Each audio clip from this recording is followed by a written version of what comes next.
আর এবার চোখ রাখবো সোনারপুর কাণ্ডের জামালকে তোলা হলো বারুইপুর মহকুমা আদালতে। এদিন থানা থেকে বেরিয়ে প্রিজন ভ্যানে ওঠার সময় জামালের বিস্ফোরক অভিযোগ। তার অভিযোগ, যারা তার বিরুদ্ধে সংবাদ মাধ্যমে ইন্টারভিউ দিয়েছে তাদের বিরুদ্ধে হাইকোর্টে মামলা করেছেন তিনি। আর এই সমস্ত বিষয় নিয়ে আর কি বলেছেন, কি জানিয়েছেন, সমস্ত বিষয় নিয়ে আপডেট নেব। আমার প্রতিনিধি ফোন কলে জুড়ে রয়েছে গোপাল। সোনারপুর কাণ্ডে অভিযুক্ত জামালকে পেশ আদালতে, অর্থাৎ যেই সোনারপুর কাণ্ড নিয়ে এত জলঘোলে এত রহস্য, সেই জামাল গ্রেপ্তার হওয়ার পর পুনরায় তাকে আদালতে পেশ করা হচ্ছে। মূলত এখন বিস্তারিত কি উঠে আসছে?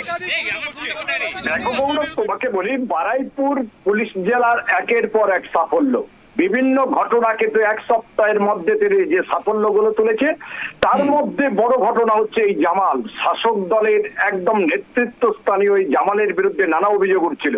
সব থেকে বড় অভিযোগ তার বিরুদ্ধে ছিল নারী নির্যাতন করা, অমানসিক অত্যাচার করা, শিকলে বেঁধে মারধর, নানা রকম অত্যাচার। এছাড়া তার বিরুদ্ধে রয়েছে জায়গা জমি হাতিয়ে নেওয়া, দখল করা, বেআইনি ভাবে কচ্ছপ রাখা, নানা রকম অভিযোগ। সেই সাদ্দাম শেষ পর্যন্ত পুলিশের জালে তাকে আজকে বারুইপুর আদালতে তোলা হচ্ছে। আর এই বারুইপুর আদালতে তোলার সময় বিস্ফোরক মন্তব্য করেছে এই জামাল। সাংবাদিকদের সামনাসামনি হয়ে পরিষ্কার সে বলেছে তার বিরুদ্ধে চক্রান্ত করে ফাঁসানো হয়েছে। কিন্তু কারা চক্রান্ত করলো? জামালের স্পষ্ট উক্তি, তিনি ওই এলাকায় যারা সরকারি জমি ভরাট করে অট্টালিকা বানাচ্ছিলেন গত কয়েকদিন আগে, তাদের বিরুদ্ধে তিনি হাইকোর্টে মামলা করেন। তারা কিন্তু তারকে ষড়যন্ত্র করে তাকে ফাঁসিয়েছে। তার মধ্যে রয়েছেন এক ব্যক্তি, তার নাম সমীর নস্কর। তবে ইতিমধ্যে পুলিশ তার বিরুদ্ধে যে সমস্ত ধারা দিয়েছে, মারাত্মক ধারা, সেই সমস্ত ধারা থেকে আজ তার 14 দিনের জেল হেফাজত নেবার জন্য ইতিমধ্যে মহামান্য বিচারকের কাছে তার আর্জি জানাবেন পুলিশ। তবে এখন দেখার কদরে যায়। তবে তোমাকে একটা কথা বলে রাখি, তার বিরুদ্ধে 126-3, 115-2, 117-2, 351-2, 35 BNS, এছাড়া তার সঙ্গে আরো অ্যাডিং করা হয়েছে 127-2, 109, 308, 74 BNS। এই সমস্ত মামলায় তার ইতিমধ্যে দেওয়া হয়েছে। এই মামলা থেকে সে এখন ইতিমধ্যে কদিনের জন্য তাকে পুলিশ কাস্টডি দেয় সেটাই এখন দেখার জন্য কিন্তু রাজ্য রাজনীতি মুখিয়ে রয়েছে।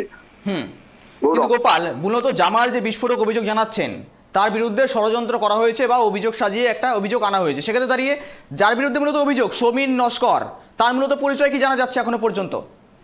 দেখো, সমীর নস্করের সঙ্গে বলি, গত 1 মাস পর্যন্ত এই সমীর নস্কর শাসক দলের এক নেতা ছিলেন। তোমার মনে থাকবে, আমরাই খবর ব্রেক করেছিলাম, এক মহিলা অভিযোগ করেছিল এলাকার যিনি পঞ্চায়েত সদস্য আছে তার কাছে অভিযোগ জানালে অভিযোগ নেয় না। এই সমীর নস্কর কিন্তু ওই এলাকার অঙ্গুলি হেলনের কাজে লেগে থাকেন, বিভিন্ন সময় ওই পঞ্চায়েত সদস্যের সঙ্গে থাকেন। এমনকি জামালের ছায়া সঙ্গী এই সমীর নস্কর। গত কয়েকদিন আগে একটি জায়গা অর্থাৎ নয়নজলি ভরাট করে ঘর করা নিয়ে দুজনের মধ্যে বিবাদ হয়।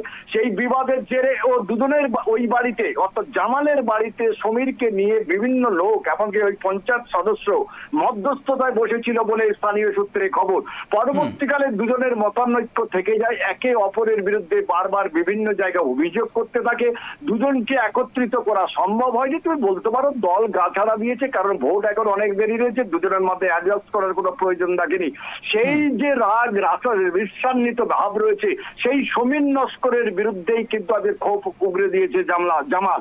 প্রকৃত দেখার এই জামাল আর সমীরের মধ্যে আরো কি সম্পর্ক ছিল সেটা কিন্তু আগামী পুলিশ কাস্টডির মধ্যে বোঝা যাবে বলে মনে করা হচ্ছে। গৌরব, কিন্তু গোপাল, এখনো পর্যন্ত একটা জিনিস খুবভাবে বিশেষ করে স্পষ্ট হচ্ছে, যে জিনিসটা সেটি হচ্ছে তুমি যেমনটা তথ্য দিলে সেই মারফতেই কিন্তু জামাল ইতিমধ্যে বিস্ফোরক অভিযোগ করেছেন যে যারা অভিযোগ করেছেন তারা সরকারি জমি দখল করে রয়েছেন। সেক্ষেত্রে দাঁড়িয়ে সেখান থেকে কি সোর্স উঠে আসছে বা খবর উঠে আসছে জমি দখলের এই ব্যাপারটাকে ঘিরে? দেখো, ইতিমধ্যে তোমাকে বলিস, বারুইপুর পুলিশ জেলার মধ্যে প্রচুর পরিমাণে নয়নজলি দখল করা, পুকুর ভরাট করা, অবৈধ নির্মাণ বহুদিন ধরে আসছে। আমরা কিন্তু বারবার খবরগুলো ব্রেকও করেছি।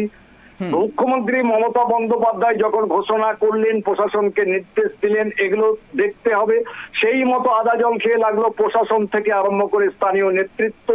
সেইভাবেই চলছে।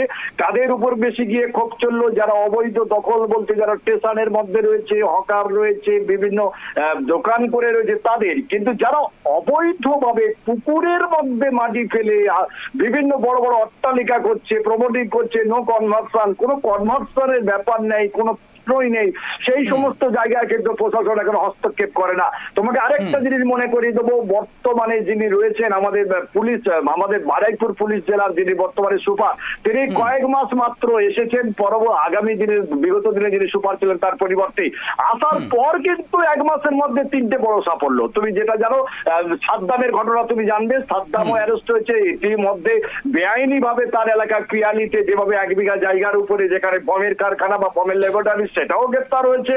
এই আবার জামাল গ্রেপ্তার হলো, একদম বড় সাফল্য পাবে বারুইপুর পুলিশ জেলা তুমি বলতে পারো।